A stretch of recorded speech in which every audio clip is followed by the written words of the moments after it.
Recording number 121 Bhagavatam చదువుకుంటూ ఉన్నాము. ఇచ్చట యుద్ధము జరుగుచుండగా దితిదేవి గమనించుచుండెను. తన భర్త పలికిన పలుకులు సత్యమయ్యనని దుఃఖించుచుండెను.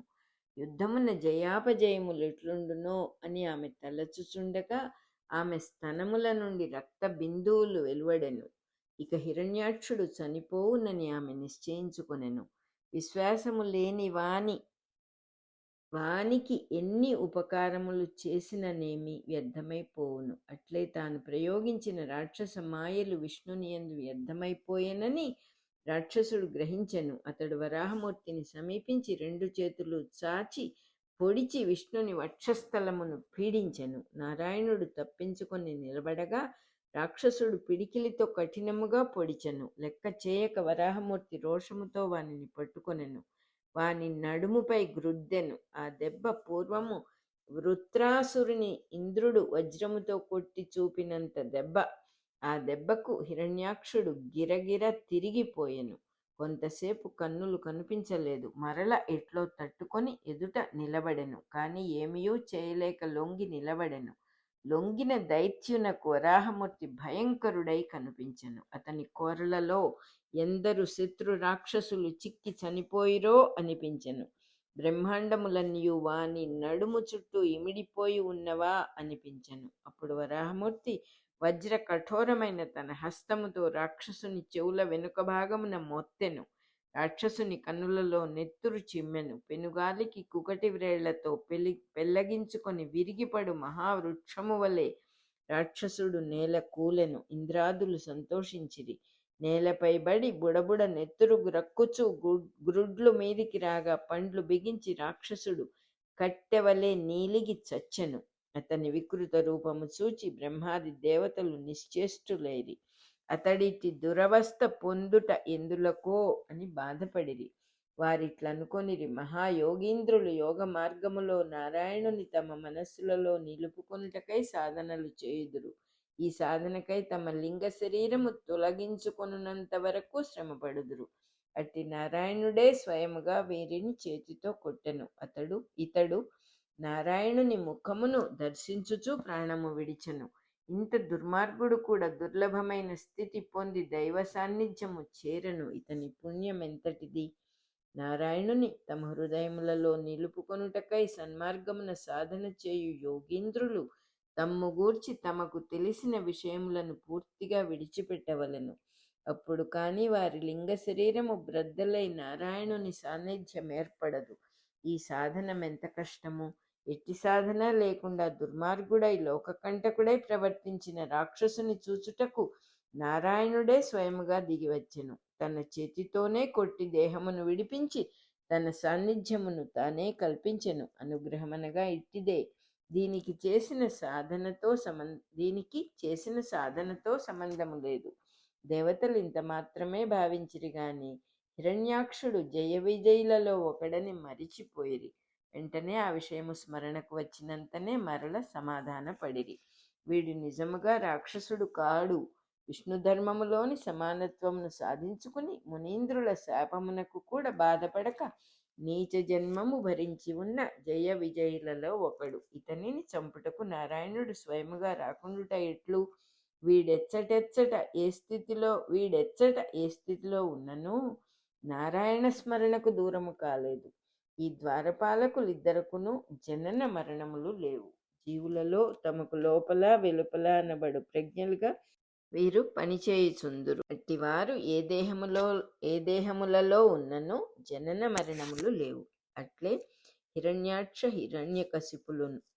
కశిపులయందును. ఇట్లా ఆశ్చర్యపడి దేవతలు హిరణ్యాక్షుని సంహరించిన వరాహమూర్తిని చూచి ఇట్లనిరి. నారాయణ, ఈ లోకములలోని జీవుల మర్మములు నీకొక్కనికే తెలియను. నీ యందు ఈర్ష్యతో పగబట్టిన హిరణ్యాక్షుని చంపి లోకమునకు శుభములు చేకూర్చితివి అని స్తుతించి నమస్కరించి వారందరూ విధేయత చూపిరి. జీవులు పుట్టుట చచ్చుట మాత్రమే ఇతర జీవులకు కనిపించును. అందలి కార్యకారణ సంబంధము వాని మర్మములు తెలియవు.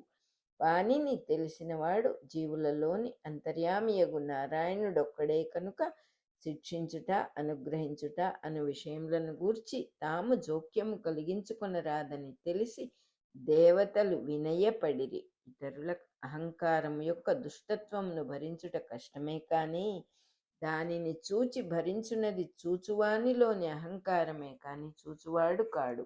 అహంకారమును తొలగించుటయే నారాయణుని అనుగ్రహము. అదియే హిరణ్యాక్ష వధగా దేవతలకు ప్రదర్శింపబడినది. దానిని గ్రహించుట వలన దేవతలు వినయము చూపిరి.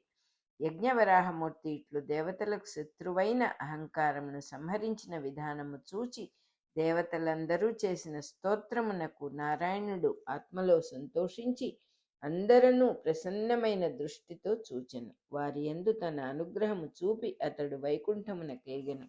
అది జీవులకు మహోత్సవ సమయము అని తెలియుటకై దేవదుందువులు మ్రోగెను. భూదేవిపై పుష్పవృష్టి కురిసెను. యజ్ఞకుండములలో అగ్నిహోత్రములు వెలుగొందెను. సూర్యచంద్రులు తమ సహజ కాంతులను మరల గైకొనిరి. సమస్త దేవతలు తమ తమ సృష్టి కర్తవ్యములను తాము చుంటిమని భావించినప్పుడు అహంకారము క్రమ్మెను. అదియే చీకటి. ఈ చీకటి దితి గర్భమునకు నెలలు నిండుసరికి సర్వలోకములందును వ్యాపించినదనియు వారు భయపడి చతుర్ముఖ బ్రహ్మను శరణుజొచ్చిరనియు ఇంతకు ముందు చెప్పబడినది. ఆ చీకటి ఇప్పుడు హిరణ్యాక్షుని వధతో తొలగిపోయినది. దేవతలు తమ అహంకారమును తొలగించుకొని వరాహమూర్తిని మరల సృష్ట్యాదిగా దర్శింపగలిగిరి. కనుకనే సూర్యచంద్రులు కూడా నిజద్యుతితో వెలుగొందిరనియు యజ్ఞముల యందలి కుండములలో అగ్నిహోత్రములు తేజరిల్లెననియు వర్ణింపబడినది. అగ్ని, సూర్యుడు, చంద్రుడు ధరించిన తేజస్సు నారాయణుని అంతర్యామిత్వమే గాని తమది కాదని దేవతలు గుర్తించిరి. సూర్యుడు, చంద్రుడు, తారలు, వివిధ దీపములు సృష్టి యజ్ఞమందలి అగ్నిగుండములని ఇందలి వస్తుధ్వని.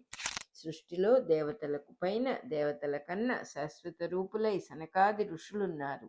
వారికి కూడా అప్పుడప్పుడు తమ తపస్సుపై నమ్మకము కలుగుచుండు. ఆ తపస్సు నారాయణుని అనుగ్రహ రూపమగు సంకల్పమని మరిచిపోవుదురు. వారికట్టి స్థితి కలిగినప్పుడెల్లా బ్రహ్మ సృష్టిలోని దేవతలకు దితి గర్భము నుండి చీకటి వ్యాపించి కన్ను కప్పును. సనకాదులు జయ విజయులను శపించుటలో ఈ దేవతల చీకటి అహంకారమై క్రమ్మును. దానితో లోకములన్నీ తమ సృష్టి నుండి మాటుపడును.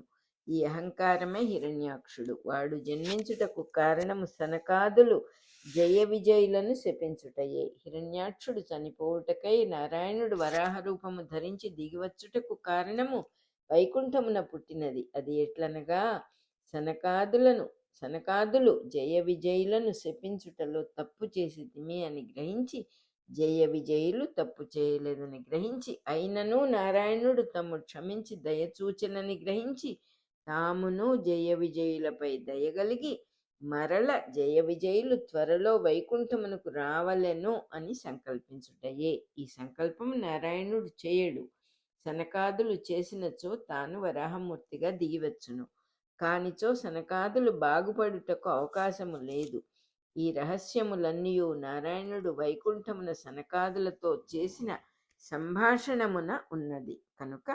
కనుకనే దేవతలు దితిగర్భపు చీకటికి భయపడి శరణుజొచ్చినప్పుడు బ్రహ్మదేవుడు వారికి జయ విజయుల శాపకథను వినిపించెను. ప్రతి జీవియందును శరీర ప్రాణ మనో నిర్మాణములలో సమస్త దేవతలు సన్నిధి చేసి ఉందురు.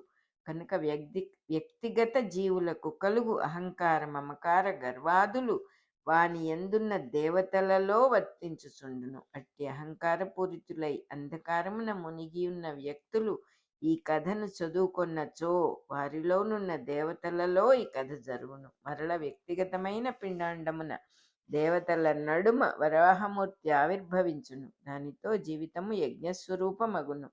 కనుకనే ఈ కథలకు ఫలశ్రుతి ప్రత్యేకముగా చెప్పబడినది. ఈ ఫలశ్రుతి వ్యాసుడు చెప్పి ఉండకపోవచ్చును. సకల కథా రహస్యములు ఎరిగిన సూతుడు సనకాదులకు గాని, మైత్రేయుడు విదురునకు గాని, శుకుడు పరీక్షిత్తునకు గాని వివరణము రూపమున చెప్పి ఉండవచ్చును. రికార్డింగ్ నెంబర్ 121 అయిపోయింది.